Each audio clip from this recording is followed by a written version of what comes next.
Hi guys, I'm Lorena, and today we're going to be talking about griot culture in West Africa. So, first we're going to talk about what exactly a griot is. So, basically, griots were storytellers, musicians, praise singers, and oral historians of their communities, and they originated in the 13th century of the West African Mande Empire of Mali. And basically, their main function was record keepers of their people. So this could range from anything from their people's genealogies and lineages to different important events that occur in their villages or kingdoms' histories. So they would just basically have knowledge about everything in the history of their people. And they preserved and passed down the history and oral traditions of the empires. And they would do this through storytelling, through poems, fables, proverbs, and also accompanying these stories with music, which they would achieve through different instruments and singing. So, in order to become a griot, you had to be born into the role. So, not everyone could become a griot. Instead, there were special griot families in which the older generations would pass down their traditions to the younger generations. Um, so, in order to become a griot, you had to undergo years of rigorous training through listening and memorizing the different songs and stories. Um, and also, you had to attend the different rituals that the older griots would perform. And this training began as early as when they were 8 years old. And at this time, they would begin by building the instrument that their family specialized in. And this training continued until they were up to about 18 years old. And by this time, they would have mastered the hundreds of songs and just know tons of stories and information about their village's history. And after this mastery, they'd be given the instrument that they would play as like a fully realized griot. So griots had a lot of different duties in society. And as I mentioned before, one of them is passing down oral traditions, genealogies, history through each generation through their storytelling and music. And that's one of their main duties, but they also had a lot of different roles in society as well. One of these was keeping track of the births, deaths, marriages, and all other important events of the village or kingdom. So obviously, they had a lot of different things to remember, and that's why it was really difficult to become a griot. But also, that was why people were really respectful of the griot and his capabilities. So each village also had its own griot, and they were really important because they often served as diplomats and mediators of disputes between different villages, and they also served as advisors for kings. So that also shows how important these people's knowledge and advice was for people in power. And they also served as entertainers in formal ceremonies because of their musical performance. And another duty that they had was a divine healer and also a bridge between the living and the dead. So they often like settled family disputes by contacting a dead ancestor. So obviously they were really esteemed and respected in society and also seemed to be viewed in a sort of divine way as people believed that the griot was chosen by the gods to hold all this information about their respective histories. So now I'm going to be talking about how griots were generally viewed in society. So they were generally esteemed as leaders and very important figures in the society because, as I mentioned before, they were seen as advisors, storytellers, and even diplomats. But they were also viewed as separate from the rest of society as well because they seemed to form their own social caste. You could only marry within your caste, so griots could only marry other griots. So this meant that this storytelling profession was hereditary, and you could only become a griot and tell these stories if you were a child born from two griot parents. So that kind of caused a separation of the griots from the rest of society. But even so, they were still considered to be all-seeing and all-knowing eyes of society, and so that just shows how esteemed and respected they were. I like these two pictures on the side because they really show how the griot was responsible for passing stories to the younger generation and basically educating them on their histories and just in general passing on their knowledge. So, as I mentioned before, music was a really integral part of being a griot. You had to accompany your stories and singing with like a musical instrument. So, also, as I mentioned before, different families would specialize in a certain instrument that they would have to master through their training. So here I have a few of the like more common instruments that they would use.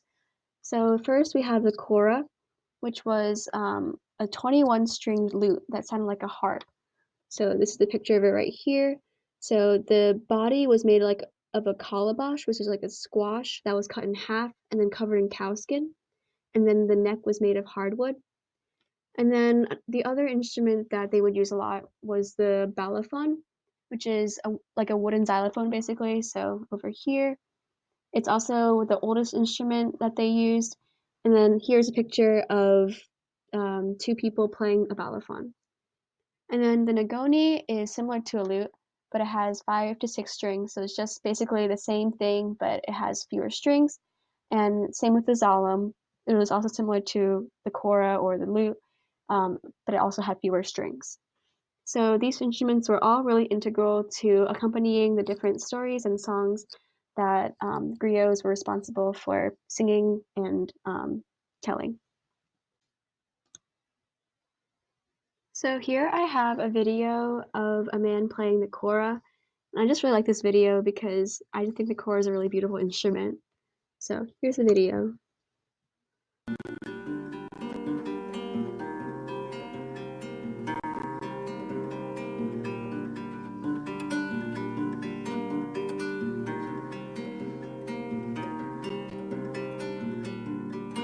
J'improvise maintenant.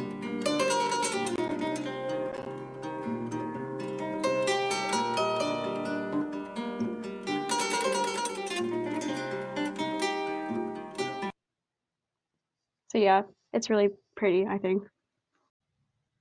So here are some of the famous stories that the griots told. First, we have Sunjata the Lion King, which is the story of Sunjata Kita, the founder of the Mali Empire. This is one of the most famous stories, and there are a lot of versions of it, but they all seem to share like a sort of common storyline.